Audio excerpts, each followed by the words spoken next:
Okay, in this lesson we're going to look at question 6 and question 12. These questions deal with time. Question 6 says, Asa nanji ni okimasu ka? Nanji ni nemasu ka? And question 12 says, Gakkou wa nanji ni hajimatte nanji ni owarimasu ka? So we're basically going to try and work out what they mean. Okay, so to understand question 6 and 12, you need to know the following words. The first one is nanji. This means what time. The second word and kanji is fun. But sometimes this can be pun, and we'll look at that in a minute. And this means minute. And it's also the counter for counting minutes. The next word is hajimaru, which means to start. The next one is owaru, which is to finish. And gakkou, which is the word for school. Just pause it so you can write those down in your book. Okay, to understand the questions as well, we're also going to have to revisit 2 grammar principles. One is the must form, otherwise known as the polite form, which is basically base 2 plus must. And then the other grammar principle you need to learn is, or revisit, is the tet form. So how to change a verb into tet form. So we might look at these things first. Okay, the first thing we're going to look at is must form. Must form is otherwise known as polite form. So it's turning a verb into the polite way of saying that verb. Now if we remember the song goes, polite form is Masu, polite form is Masu, polite form is base 2 plus Masu.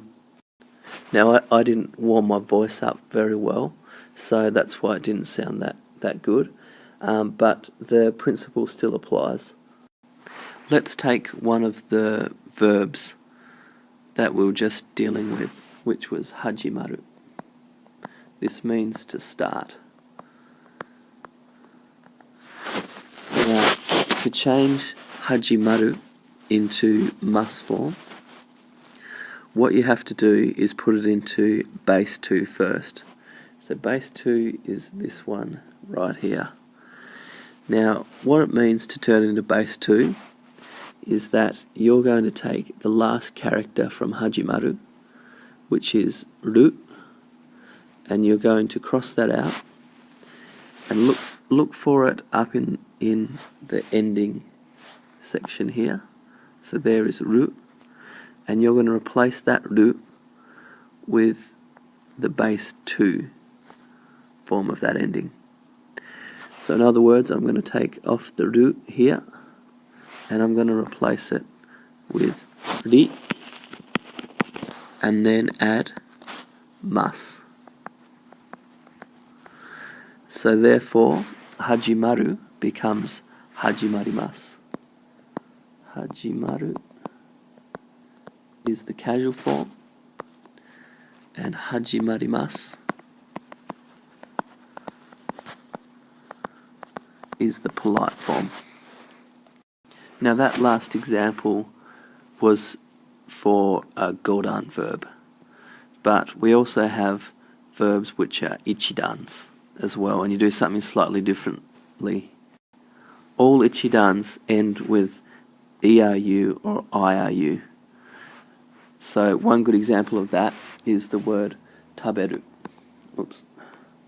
Taberu. And I'll write the romaji as well. Taberu. As you can see, this ends with ERU.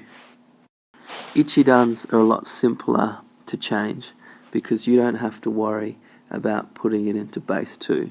You don't have to worry about looking for what the last character is and finding along here and then converting it to base 2.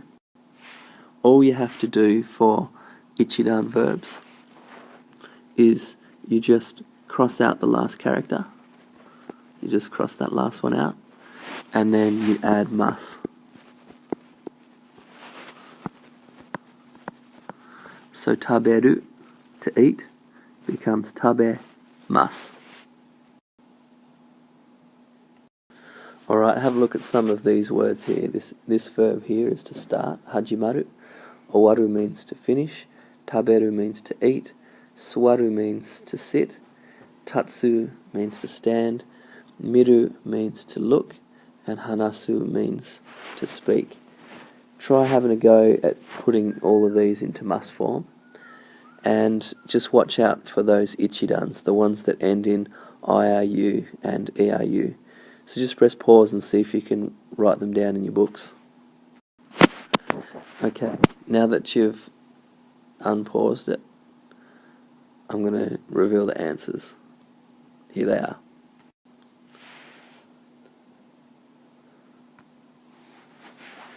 Okay, so the ichidans were taberu, that ends in ERU, and miru, which ends in IRU.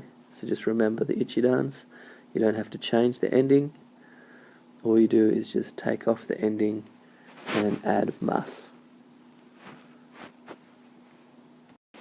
Okay, the next thing we're going to look at, the next grammar principle, is te form. So this is changing a verb into te form. Okay, this is the te form chart, which you should be familiar with. The te form chart shows all the endings to your verb, which are right here. These are your endings.